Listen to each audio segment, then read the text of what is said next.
By the end of this video, you are going to have the top 10 public speaking strategies for difficult and oftentimes resistant audiences.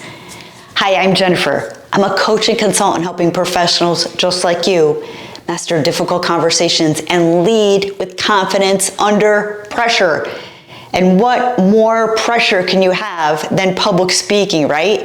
It is a nerve-wracking process, and when people want to hear you, it's nerve-wracking enough, but when people are not so excited to hear you, and your audience may be resistant, skeptical, or even downright difficult, suddenly it's not just about what you say, it's about how you navigate the tension in the room. And you're racking your brain so hard as to know how to best come across. You are not alone. I think everybody struggles with this. It's really tough to be in a situation where you're public speaking quite a bit. And sometimes it's difficult even when you're at work and you're presenting in meetings for many people. I've been there so many times in many situations like this. Just this week, I was in a meeting trying to convince leadership to move in a certain direction that was not part of the original plan. And it's something that they have not been open-minded about. So I already know I'm walking into a situation where they don't necessarily agree with my position. Research shows that 1 in 3 professionals faces active resistance when presenting ideas at work. And that came according to a survey done by Forbes in 2023. And yet, strong communication is still one of the most critical career skills, right? You can literally boost your earning potential and promotability by up to 50% if you master it, according to Harvard Business Review. So I like making more money. I like being more confident. I like earning potential to increase, right? So think about it. This is something that's in your control because we're not built with all of these great communication skills.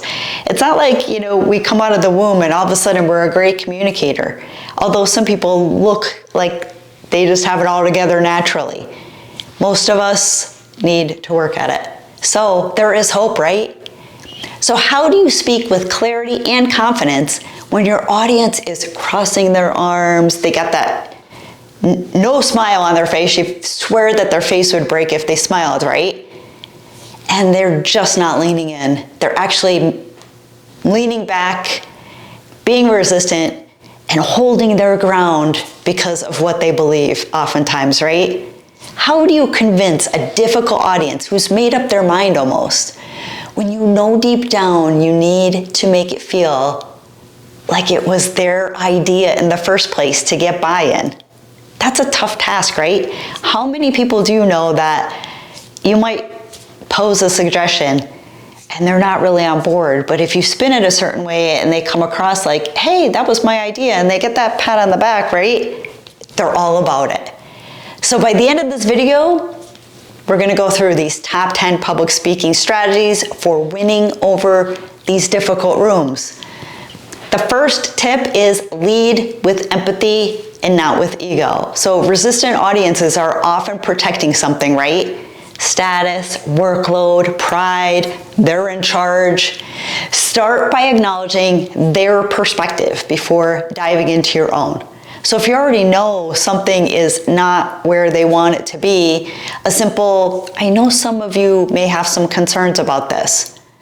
If you start off that way, it can disarm their defensiveness. So you're already acknowledging where you are with them or where you are with where you want to go with this particular topic. A second tip is use curiosity as a hook. So instead of saying, here's what we are doing, and kind of taking that approach of, you're not going to tell me, I'm going to tell you, try something like, have you ever noticed how whatever the situation is? Questions invite participation, while declarations invite that pushback. So this is where you don't want to do all the talking.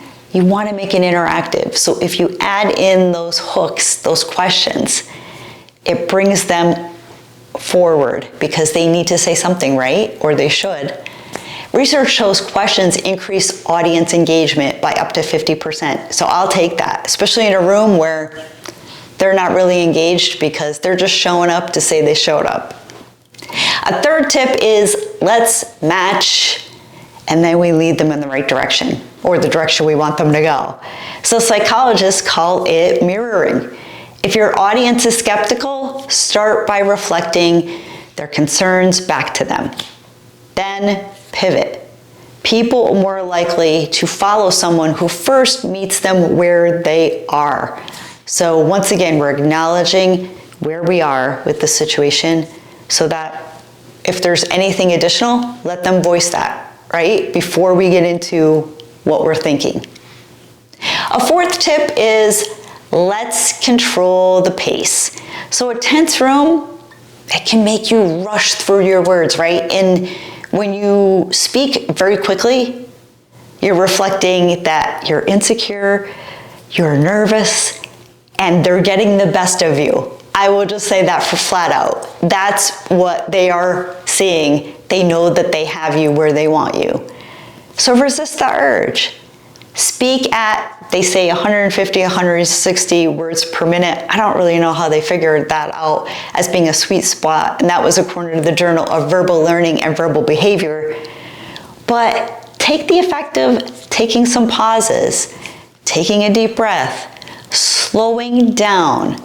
So slowing down signals confidence and authority. Although it sounds really strange to you, taking things a little slower, those are two things that resistant listeners respect is slowing it down and showing that you're some sort of authority. So you're bringing information and solid information. You're giving them some pauses so that they can really think about what you're saying, and you're speaking with confidence and conviction. So check that one out. I think that one probably should be one of the number one tips, I guess, in this video. Number 5 is tell conflict-resistant stories. So forget the fluffy inspiration stuff, right? Because everyone wants to hear the good stuff and the feel-good times, right? Use relevant, grounded stories, especially ones where resistance turned into success. People are 22 times more likely to remember a story than a statistic alone. So if you have a story that you can place around it, especially in these tough rooms, sometimes you'll even get them to laugh. Especially if you can pose some humor at yourself that a situation, maybe you messed up. It kind of makes things light. It makes you look human. And sometimes you'll buy in some of really the toughest people because they kind of break through and think, why the heck am I mad or resistance to this? Like, this person's just trying their best, right? A 6th tip is let's acknowledge the elephant in the room.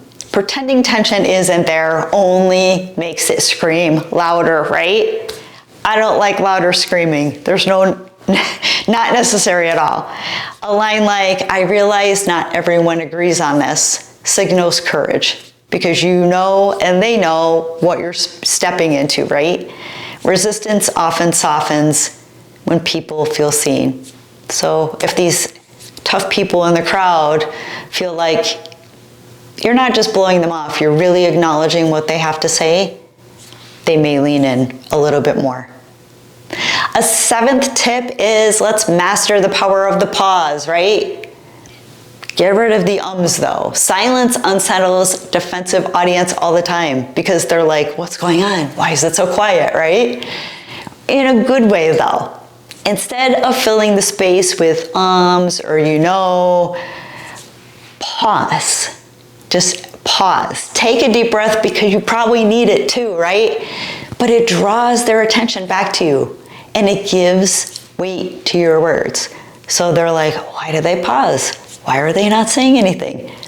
So it starts to take them out of, especially if they're drifting off, to focus on what's going on. An 8th tip is let's make strategic eye contact. So not the creepy kind. Don't just focus on the friendliest face in the crowd either. Give equal attention to the skeptics. Holding eye contact for at least 3 to 5 seconds, it conveys authority and often makes resistant individuals think twice about dismissing you because they're looking at you as you're looking at me, so you have a lot of courage. So maybe what you have to say is important. A 9th tip is let's reframe nerves into energy. When facing pushback, nerves spike big time, right? Instead of fighting it, channel it. Research shows that adrenaline sharpens the focus in your mind. It helps you to really hone in on what you want to say. And delivery, when harnessed correctly, can be massive. So nervous can equal passion. Own it though. So when people have been tested for nervousness versus excitement, it looks the same in many of our body chemicals. So tell yourself you're excited. Really focus there because that adrenaline will sharpen what you want to say. And finally, the 10th tip is let's close with clarity and confidence, right? We want to open with an agenda. We want to make them feel seen. We want the crowd to know that we truly understand their position, but we also want to close with what we're asking and potentially next steps. So with the tough crowd, you can't fizzle out in the end, right? When you're crushing it the whole entire time, don't lose it at the end. Make a position. End with a strong, actionable statement. Something like, here's what this means for us moving forward, collectively. Not me. It's about us collectively. So psychology calls this the recency effect. So people remember the last thing that you say more than the first. So for all of the things you've said in that discussion, they remember what you say in the end. So don't blow it, right? Some final thoughts here. Speaking to resistant audiences isn't about overpowering them. It's about guiding them. And that's where we want to be. We don't want to be in charge. We don't want to be the last voice. We want to guide the conversation. Because when you combine empathy and authority and a strategy, you can shift the dynamic from me versus them, because we're all in this together. And that's when the real influence happens. So make them feel included. You will have a better opportunity to get what you are chasing. So now it's your turn. Which of these strategies would help you the most? And the next time you are in a very tough room, in a tough meeting, in a tough conversation. Let me know in the comments. I would love to hear some of your stories.